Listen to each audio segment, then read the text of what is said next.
අයිබෝන් අදත් සාදරයෙන් පිළිගන්නවා රන්දික සපුවාරච්චි YouTube channel එකට ඔබ සියලුම දෙනා. ඉතින් අද මේ විදිහට වීඩියෝ එකක් ගේන්න බලාපොරොත්තු වුණේ විශේෂ කාරණයක් පිළිබඳව ඔබ දැනුම්වත් කරන්න. මේ වෙද්දි විශේෂයෙන්ම මගෙන් ගොඩක් දෙනෙක් අහන දෙයක් තමයි මේ ලංකාවේ වාහනයක් මිලදී ගනිද්දී.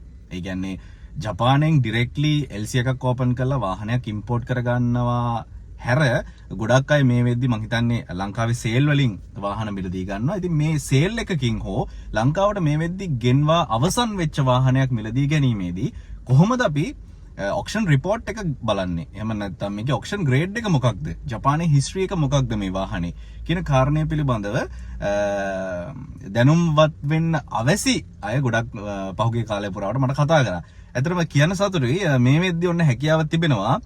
ඕගොල්ලෝ ලංකාව ඇතුලේ වාහනයක් පර්චේස් කරන්න බලාපොරොත්තු වෙමින් ඉන්නවා නම් එහෙම නැත්නම් මේ වෙද්දී ඔබ ලංකාවෙන් වාහනයක් පර්චේස් කරා නම් සේල් එකකින් හෝ ලංකාවට ගෙන්වපු වාහනයක් මේ වාහනේ ජපානයේ හිස්ටරි එක මොකක්ද? ඒ වගේම මේ වාහනයට අදාළ ඔක්ෂන් ෂීට් එක මොකක්ද? ඒ වගේම ඔක්ෂන් කීයකදී මේ වාහනේ වෙන්දේසි වුණාද? උදාහරණයකට කිව්වොත් අපි ලංකාවේ වචනෙන් කියනවා මේ වාහනේ පැටිකිරිය. එහෙම නැත්නම් ජපානය තුල මේ වාහනේට මොන වගේ හිස්ටරි එකක්ද තියෙන්නේ? ඒ වගේම අපිට මේ ඔක්ෂන් රිපෝට් එක ඉෂුව කිරීමෙන් බලා ගන්න පුළුවන් පළවෙනි ඔක්ෂන් එකේදී මේ වාහනේ ග්‍රේඩ් එක අපි හිතමු උදාහරණයක් විදියට 4.5 වුණා.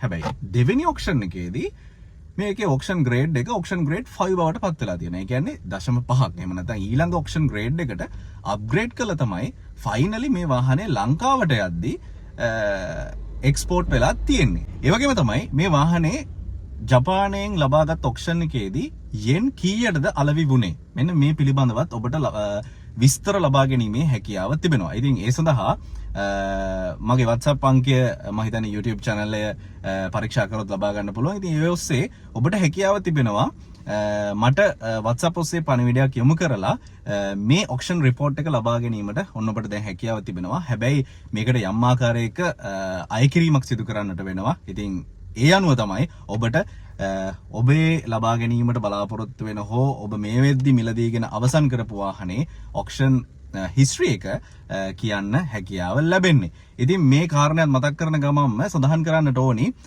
විශේෂයෙන්ම මේ ඔක්ෂන් රිපෝට් එක ලබා ගැනීම සඳහා වාහනේ චැසි අංකය සහ විශේෂයෙන්ම මේ වාහනේ චැසි අංකය වාහනේ තිබෙන ආකාරයෙන්ම ඡායාරූපයක් අවශ්‍යයි. ඉතින් එහෙම වුණොත් විතරයි ඔබට ඒ අවශ්‍ය කරන ඔක්ෂන් හිස්ටරි එක සහ ඔක්ෂන් ෂීට්ස් වගේම මේ වාහනේ රියල් කන්ඩිෂන් එක ජපානය තුල ලබා දීමේ හැකියාව තිබෙන්නේ. ඉතින් ඒ ගැන තමයි අද වීඩියෝ එකෙන් මතක් කරන්න අවශ්‍ය වුණේ. ඉතින් channel එක subscribe කරන්න කියන ආරාධනාවත් සමගින් අදට සමු ගන්නවා.